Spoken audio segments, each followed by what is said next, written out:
हैदराबाद में इंतखाबी फहरिस्तों की खुसूसी नज़रसानी SIR के सिलसिले में सदर मजलिस और रुकन पार्लिमान हैदराबाद बैरिस्टर असदुद्दीन ओवैसी ने एक अहम प्रेस कॉन्फ्रेंस से खिताब करते हुए कहा कि मसला SIR किसी मजहब से नहीं बल्कि शहरियों के हक़ शहरियत और हक़ राय दही से जुड़ा हुआ है। उन्होंने कहा कि वोटर लिस्ट में नाम बरकरार रखने के लिए हर शहरी को इनुमरेशन फॉर्म भरकर जमा करवाना ज़रूरी है, क्योंकि इसी बुनियाद पर नाम ड्राफ्ट वोटर लिस्ट में शामिल होगा। बैरिस्टर ओवैसी ने इलेक्शन कमीशन से मुतालबा किया कि नज़रसानी के अमल के दौरान सामने आने वाले बेज़ाब्तगियों और तकनीकी खामियों को फौरी तौर पर दुरुस्त किया जाए। उन्होंने अवाम को यकीन दिलाया कि मजलिस और मुख्तलिफ समाजी तंजीमों मिलकर वोटर बेदारी मुहिम चला रहे हैं ताकि कोई भी अहल शहरी अपने वोट के हक़ से महरूम ना हो। उन्होंने वाज़ेह किया कि अगर कोई शख्स घर से बाहर हो तो इसके जानिब से ख़ानदान का कोई भी फ़र्द फॉर्म भर कर जमा करवा सकता है, जबकि अगर किसी वोटर की मैपिंग या इंदराज में गलती हो तो वो दारुस्सलाम से रुजू करके रहनुमाई और तस्दीक हासिल कर सकता है। बैरिस्टर ओवैसी ने कहा कि अवाम को डराया नहीं जा रहा है, बल्कि इन्हें अपने जमहूरी हुकूक के तहफ़्फ़ुज़ के लिए बेदार किया जा रहा है, और अगर किसी बूथ लेवल ऑफिसर BLOs की जानिब से ताउन ना किए जाए तो इसकी शिकायत मुतल्लिका इंतखाबी हुक्काम से की जा सकती है। आज सुबह में 11 बजे हम लोग जाकर तेलंगाना के CEO जो इलेक्शन कमीशन ऑफ इंडिया के CEO तेलंगाना के, उनसे हम लोग मैं खुद जाकर मुलाकात किया और उनको रिप्रेजेंटेशन दिया हूँ। और उस रिप्रेजेंटेशन में हमने उनसे चंद बातें उनके सामने रखी हैं। अब CEO साहब हमको ये बताए हैं कि 25 जून से जो तेलंगाना में SIR होने जा रहा है, उसमें लेटेस्ट जो वोटर लिस्ट है, जो कल तक जो नाम इंक्लूजन भी हुए 2026 की वोटर लिस्ट उसको बोलते हैं, तो जो कोई भी इलेक्टर और वोटर 2026 की वोटर लिस्ट में होगा, तेलंगाना में जो SIR होगा उसमें उनके घर पे जाकर उनको एन्यूमरेशन फॉर्म दिया जाएगा और उस एन्यूमरेशन फॉर्म को वोटर और इलेक्टर को काम करना पड़ेगा कि उनको अपने 2002 की डिटेल्स उसमें लिखना पड़ेगा। तो ये एक नई चीज हमको आज CEO साहब से मालूम हुई है, तो हम उनसे रिक्वेस्ट ये करें कि अब प्री SIR जो एक्सरसाइज हुआ है, जिसमें लाखों की तादाद में इलेक्टर्स और वोटर्स की मैपिंग हो चुकी है, और हम लोग सब पब्लिक ये समझ रही थी कि 2002 के डिटेल्स को प्री प्रिंटेड फॉर्म में दिया जाएगा, मगर अब जो लेटेस्ट जो डेवलपमेंट ये हुआ है कि 2026 की वोटर लिस्ट में जो इलेक्टर्स का नाम है वो फॉर्म उनको दिया जाएगा और उसमें उनको अपने 2002 के वोटर डिटेल्स लिखना पड़ेगा। तो हम उनसे रिक्वेस्ट ये करें कि जो प्री SIR एक्सरसाइज जो मैपिंग हो चुकी है, आप बराए मेहरबानी इलेक्शन कमीशन ऑफ इंडिया से ये रिक्वेस्ट करिए, हमारी बात को रखिए कि वो जो प्री SIR एक्सरसाइज जिसमें वोटर्स की मैपिंग हो चुकी है वो आप तमाम BLAs को दे दो, ताकि BLOs के साथ जब BLAs जाएंगे वो वोटर को हेल्प करेंगे, क्योंकि प्री SIR एक्सरसाइज में उनकी मैपिंग हो चुकी है। वो डेटा अगर मिल गया तो BLAs वहीं का वहीं BLOs की मौजूदगी में वोटर का नाम 2002 का जो डेटा आपके ने है, जो मैपिंग हो चुकी है, उसको लिखकर देने से एक तो एक्सरसाइज स्मूथली हो जाएगी और वोटर के ऊपर ये बर्डन नहीं रहेगा, क्योंकि CEO साहब ये बोल रहे हैं कि जो प्री SIR मैपिंग हुई है वो BLO आपको बता देगा, आप उसकी फोटो लेके देख के लिख लो, तो ये तो बड़ा मुश्किल हो जाएगा, ये स्मूथली नहीं होगा, बड़ा इनफ्लेक्सिबल रहेगा पूरे तेलंगाना में।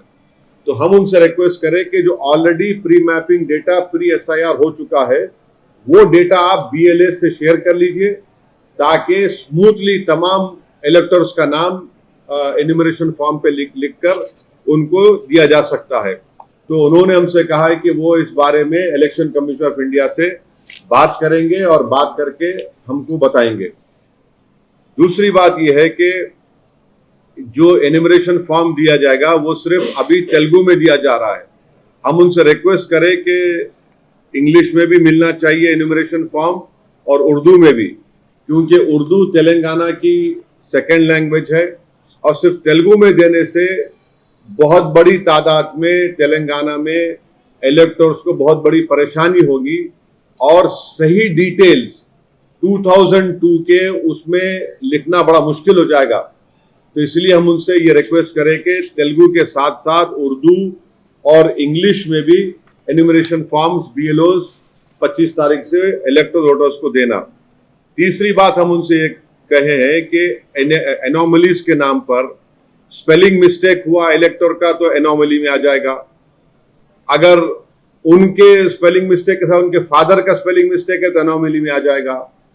एज डिफरेंस रहा इलेक्टर में और फादर में 15 इयर्स के लेस रहा तो एनोमली में आ जाएगा।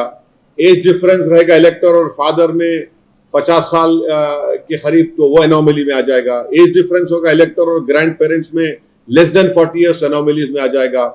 प्रोजेनी मैपिंग अगर 6 से बढ़ रही यानी जिस वोटर के पास 6 बच्चे हैं वो एनोमलीज में आ जाएगा।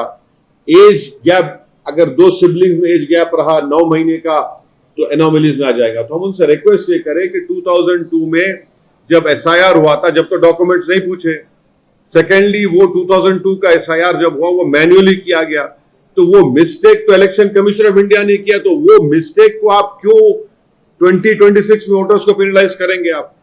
तो हम उनसे रिक्वेस्ट करें कि इसके ऊपर भी आप इलेक्शन कमीशन ऑफ इंडिया को बोलकर इसको आसानी पैदा करिए, इजी करिए।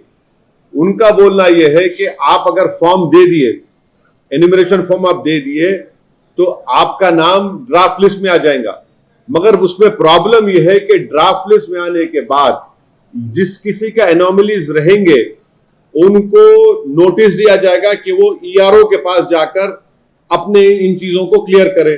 अब भाई स्पेलिंग मिस्टेक अगर आप कर रहे हैं और मेरे को ERO के पास जाना पड़ेगा फाइनल लिस्ट में मेरा नाम इंक्लूड कराने के लिए तो बड़ा बर्डनसम हो जाएगा ये तो इसीलिए हम CO साहब से रिक्वेस्ट किए कि सर आप ECI इलेक्शन कमीशन इंडिया को बोलकर ये जो स्पेलिंग मिस्टेक है, प्रोजेनी मैपिंग जो 6 है और एज गैप है, इसको आप प्लीज इजी करिए ताकि सबके नाम आ जाएंगे। अगर ड्राफ्ट लिस्ट में नाम आने के बाद नोटिस दिया जाएगा और ERO के पास जाना पड़ेगा तो बहुत मुश्किल हो जाएगी और कई लोगों के नाम नहीं आएंगे।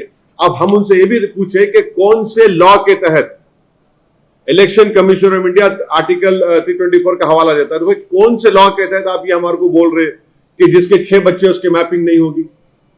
भाई मैं इंडियन सिटीजन हूं मैं इंडियन सिटीजन, तो ये कहां पे रिक्वायरमेंट आ गया कि 6 बच्चे रहे तो नाम नहीं आएगा और वो एनोमली हो जाएगा। ऐसा बोले तो फिर नरेंद्र मोदी साहब की फैमिली में भी 6 हैं भाई बहन पूरे, अमित शाह साहब की फैमिली में भी 6 है, योगी आदित्यनाथ की फैमिली में भाई बहन भी 6 है, तो उनको क्या एनोमली में डालेंगे क्या फिर आप। तो ये तो बड़ा मुश्किल हो जाएगा, कौन से लॉ के तहत हो रहा है ये। तो हम उनसे रिक्वेस्ट करें कि इलेक्शन कमीशन ऑफ इंडिया से आप बात करके इसको प्लीज सिंप्लीफाई करिए। ये जो स्पेलिंग मिस्टेक्स है ये हमारी गलती नहीं है वोटर की, तो 2002 की गलती है। एज डिफरेंस है इलेक्टर और फादर में, अब उसकी गलती मेरी क्या गलती है। अगर किसी के मदर और फादर बच्चे को पैदा करे और 15 साल का डिफरेंस है उसमें गलती क्या है। ये तो ये हो जाएगा कि अगर कोई बेटा 6 फुट 3 इंच का रहा तो आप बोलेंगे नहीं हम खाली 6 फुट जो रहेंगे उनका नाम डालेंगे। अरे उसकी गलती क्या है, 6 फुट 3 इंच का हो गया तो उन्हें, तो ये बड़ा मुश्किल हो जाएगा क्योंकि ड्राफ्ट लिस्ट में आने के बाद ERO के पास जाओ, ERO अगर एक्सेप्ट नहीं करा तो फिर आप डिस्ट्रिक्ट इलेक्शन ऑफिसर के पास जाओ, वहां गए तो CO के पास जाओ, वहां नहीं गए तो फिर आप कोर्ट को जाओ। तो इसको सिंप्लीफाई करने की जरूरत हम ये बोले। चौथी बात हम उनसे ये बोले हैं कि जो 12 लिस्ट ऑफ डॉक्यूमेंट्स का जो हवाला दिया गया है उसमें आप देखिए, मैं फिर से कह रहा हूं कि तेलंगाना में NRC नहीं हुआ तो 12 में से 1 चला गया। तेलंगाना में परमानेंट रेजिडेंस सर्टिफिकेट नहीं दिया जाता, वो खत्म हो गया। तेलंगाना में फैमिली रजिस्टर का सर्टिफिकेट नहीं दिया जाता, तो 12 में से 3 तो तेलंगाना में दिए ही नहीं जाते, तो हम क्या करना बताइए फिर आप। इसीलिए हम उनको रिक्वेस्ट किए, रिप्रेजेंटेशन में दिए कि आप तेलंगाना गवर्नमेंट का ड्राइविंग लाइसेंस इशू होता स्टेट गवर्नमेंट देती है उसको एक्सेप्ट करिए। तेलंगाना में फूड सिक्योरिटी कार्ड गवर्नमेंट देती है उसको एक्सेप्ट करिए, और पैन कार्ड जो गवर्नमेंट ऑफ इंडिया देती है उसको भी इंक्लूड करिए, क्योंकि ये सब तीनों डॉक्यूमेंट पोलिंग के दिन वोटर इसको दिखाकर अपना वोट डाल सकता। जब मैं वो दिखाकर वोट डाल सकता हूं तो फिर दिखाकर अपना नाम क्यों इंक्लूड नहीं करा सकता हूं मैं? तो ये हम उनसे रिक्वेस्ट किए। तो हमको उम्मीद है कि सीओ साहब और खास तौर से इलेक्शन कमीशन ऑफ इंडिया के लोग ऑफिसर और खास तौर से हमारे चीफ इलेक्शन कमिश्नर साहब हमारे रिप्रेजेंटेशन पे गौर करेंगे। और एक चीज हम उनको बताए कि 2026 टोटल इसमें किसी का नाम नहीं आया तो उन्होंने क्या करना? तो सीओ साहब बोले कि फॉर्म 6 डालिए। ठीक है, फॉर्म 6 डाल दिए। फॉर्म 6 डाल जिसका वोटर का नाम नहीं है 26 में। अब फॉर्म 6 डालने के बाद क्या होगा कि फाइनल लिस्ट जब आएंगी उसमें उसका नाम इंक्लूड होगा। तो उसकी भी कोई गारंटी नहीं है कि फाइनल लिस्ट में आएगा नहीं आएगा। मैंने पहले ड्राफ्ट लिस्ट आएंगी, फिर क्लेम्स एंड ऑब्जेक्शन होगा, फिर फाइनल लिस्ट आएंगी। तो ये 5 इंपॉर्टेंट इश्यूज के बारे में आज हम चीफ इलेक्टोरल ऑफिसर तेलंगाना के पास जाकर ये रिप्रेजेंटेशन दिए। मैं उनका बहुत शुक्रगुजार हूं कि आज सेकंड सैटरडे रहने के बावजूद भी वो वक्त निकाल कर आए। मगर ये इंपॉर्टेंट इशू है।